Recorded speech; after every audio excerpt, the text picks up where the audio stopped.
Hi, welcome to Sara academy. இப்போ நம்ம பார்க்க போகிறது பிசியோட கட் ஆஃப் மார்க் வந்து விட்டுருக்காங்க. இந்த கட் ஆஃப் என்ன சொல்லுது, எவ்வளோ மார்க் எடுத்தவங்களுக்கு வேலை கிடச்சிருக்கு அப்படிங்கிறத நம்ம பார்க்க போகிறோம். இதில் வந்து பார்த்திங்கன்னா ஜென்ரல் அப்படின்னு பார்க்குறப்ப ஃபஸ்ட்டில் பாருங்கள், ஜென்ரல் 10ல் 89 மார்க் எடுத்தவங்களுக்கு வேலை கிடச்சிருக்கு. 89 அப்படிங்கிறப்ப எவ்வளோனா, எக்ஸாமில் 65 மார்க் எடுத்துகிட்டு ஃபிசிக்கலில் 24 மார்க் போட்டவங்களுக்கு தான் வேலை கிடச்சிருக்கு. இது ஃபயர்மேன் மேலுக்கு வந்து பார்த்திங்கன்னா இவ்வளோ கிடச்சிருக்கு. போன டைம் வந்து பார்த்திங்கன்னா ஃபயர்மேன் அப்படிங்கிறப்ப 90+ போட்டவங்களுக்கு தான் கிடச்சி. இந்த டைம் பார்க்குறப்ப ஜென்ரல் கட் ஆஃப் வந்து பார்த்திங்கன்னா போன டைமோட கம்மி, இல்லைன்னா அந்த ஈக்குவல் அப்படின்னு தான் சொல்லலாம் ஜென்ரல் கட் ஆஃப் பொறுத்த வரைக்கும். ஆனால் ஸ்போர்ட்ஸ் கோட்டா அப்படின்னு பார்க்குறப்ப உங்களுக்கு போன டைம் விட வேரி ஆகிருக்கு, அதிகமாகவே மார்க் வந்துருக்கு. அதே மாதிரி பிசியில் பாருங்கள், பிசியில் ஜென்ரலில் 87 மார்க் போட்டவங்களுக்கு வேலை கிடச்சிருக்கு. 87னா 63 மார்க் போட்டவங்களுக்கு வேலை கிடச்சிருக்கு. லாஸ்ட் டைம் பார்த்திங்கன்னா 61 போட்டவங்களுக்கு பிசி எம்பிசியில் வேலை கிடச்சி. இந்த டைம் பார்த்திங்கன்னா 63 போட்டவங்களுக்கு வேலை கிடச்சிருக்கு ஜென்ரலில். ஓகே, அது ஃபயர்மேனுக்கு. அதாவது வந்து பார்த்திங்கன்னா ஃபயர்மேன் வேலை நான் சொல்கிறது. அதுக்கப்புறம் வந்து பார்த்திங்கன்னா அதே மாதிரி பார்த்திங்கன்னா பிசிஎம் அப்படிங்கிறவங்களுக்கு வந்து பார்த்திங்கன்னா 80 போட்டாலே வேலை கிடச்சிருக்கு. ஓகேவா, எம்பிசிக்கு அதே தான் 88, 64 போட்டவங்களுக்கு வந்து பார்த்திங்கன்னா வேலை கிடச்சிருக்கு. பிசிஎம்மில் தான் இங்கே வந்து பார்த்திங்கன்னா கம்மியாக போட்டவங்களுக்கு வேலை கிடச்சிருக்கு. ஓகே, எஸ்சியில் 87, ஓவராலாக 87. பிசியும் எஸ்சியும் சேம் தான், 63 போட்டவங்களுக்கு தான் வேலை கிடச்சிருக்கு. எஸ்சியில் 84 போட்டவங்களுக்கு வேலை கிடச்சிருக்கு. அதான் 60 மார்க் போட்டவங்களுக்கு வேலை கிடச்சிருக்கு. இதில் 62 மார்க், எஸ்டிக்கு 62 மார்க் போட்டவங்களுக்கு வந்து பார்த்திங்கன்னா வேலை கிடச்சிருக்கு. ஜென்ரலை பொறுத்த வரைக்கும் ஓரளவு பரவாயில்லன்னே சொல்லலாம். ஏன்னா ஃபிசிக்கல் நிறைய பேர் வந்து பார்த்திங்கன்னா இந்த டைம் விட்டுருக்காங்க.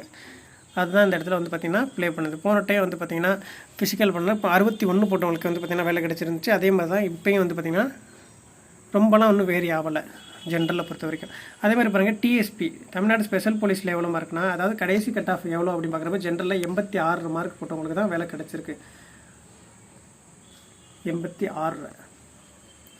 பிசியில் 84னா 60 மார்க் போட்டவங்களுக்கு வேலை கிடச்சிருக்கு. பிசிஎம்மில் 75, எம்பிசியில் 85 ஓவராலாக 85 அப்படின்னு பார்க்குறப்ப 61 மார்க் போட்டவங்களுக்கு வேலை கிடச்சிருக்கு. ஓகேவா, ஜென்ரலில் எவ்வளோ 62 அந்த லெவலுக்கு அவங்களுக்கு டிஎஸ்பி கிடச்சிருக்கு. எஸ்சியில் 84, 60 மார்க் போட்டவங்களுக்கு வேலை கிடச்சிருக்கு.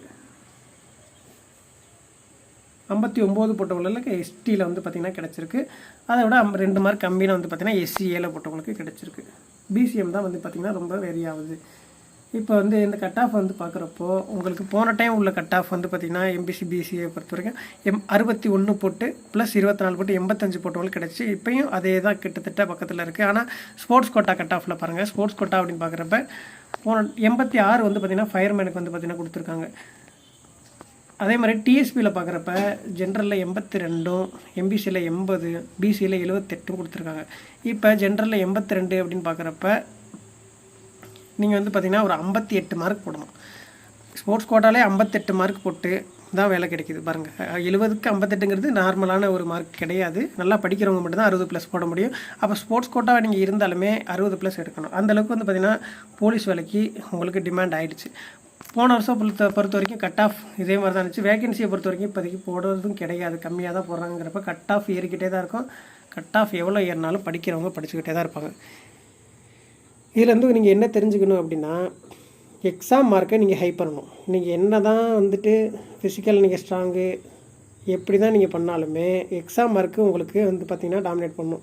65 எக்ஸாமில் போட்டிங்கன்னா நீங்கள் ஒரு ஸ்டார் விட்டால் கூட அந்த டயத்தில் வேலை கிடச்சிருக்கும். 61 வந்து வேலை கிடச்சிருக்கும். அந்த மாதிரி தான், அதே மாதிரி தான் நீங்கள் எக்ஸாமை டாமினேட் பண்ணிட்டீங்கனாலே எக்ஸாம் மார்க் ஹையாக போகிறவங்களுக்கு தான் இனிமேல் வேலை கிடைக்கும். நீங்கள் ஃபிசிக்கல் மட்டும் பண்ணுவேன், கட் ஆஃப் மார்க் எடுப்பேன், பார்டர் மார்க் எடுப்பேன் அப்படின்னு நினச்சிங்கன்னா கடைசி வரைக்கும் நீங்கள் உங்களால் ஓவரால் கட் ஆஃபில் வரவே முடியாது. இனிமேல் வந்து தெரிஞ்சுக்கோங்க, ஸ்கூல் புக்கை வந்து பார்த்திங்கன்னா கான்சன்ட்ரேட் பண்ணி நல்லா டீப்பாக படிச்சுக்கோங்க. முன்னாடி மாதிரி இந்த மேலோட்டமாலாம் இனிமேல் போலீஸ் எக்ஸாம்லேயோ எஸ்ஐ எக்ஸாம்லேயோ கேட்க மாட்டாங்க. கண்டிப்பாக வந்து பார்த்திங்கன்னா உள்ள டெப்த்தாக தான் இன்டீரியராக தான் கேட்பாங்க. அதனால் டெப்த்தாக 6லேருந்து 10 வரைக்கும் நீங்கள் பிசினா படித்து வச்சுக்கோங்க. எஸ்ஐனா 11th 12thலேயும் நீங்கள் சிலபஸ் வைஸ் வந்து பார்த்திங்கன்னா படிச்சுக்கோங்க. அப்போ தான் வந்து பார்த்திங்கன்னா உங்களால் வந்து பார்த்திங்கன்னா 70க்கு 60க்கு மேலே ஸ்கோர் பண்ண முடியும், எஸ்ஐலையும் சரி பிசிலையும் சரி. இப்போ அடுத்து வந்து பார்த்திங்கன்னா நம்ம வந்து பார்த்திங்கன்னா எஸ்ஐபிசிக்கான கிளாஸஸ் வந்து பார்த்திங்கன்னா ஸ்டார்ட் பண்ண போகிறோம். 1ஆம் தேதியிலேருந்து அதுக்கான கிளாஸஸ் வந்து ஸ்டார்ட் பண்ண போகிறோம். இந்த மாதிரி தகவல்கள் வந்து பார்த்திங்கன்னா உங்களுக்கு வேணும் அப்படின்னா நம்ம சேனலை சப்ஸ்கிரைப் பண்ணுங்கள், ஃபாலோ பண்ணுங்கள். 1ஆம் தேதியிலேருந்து உங்களுக்கு ஃப்ரீ கிளாஸஸ் தர போகிறோம். தேங்க்யூ.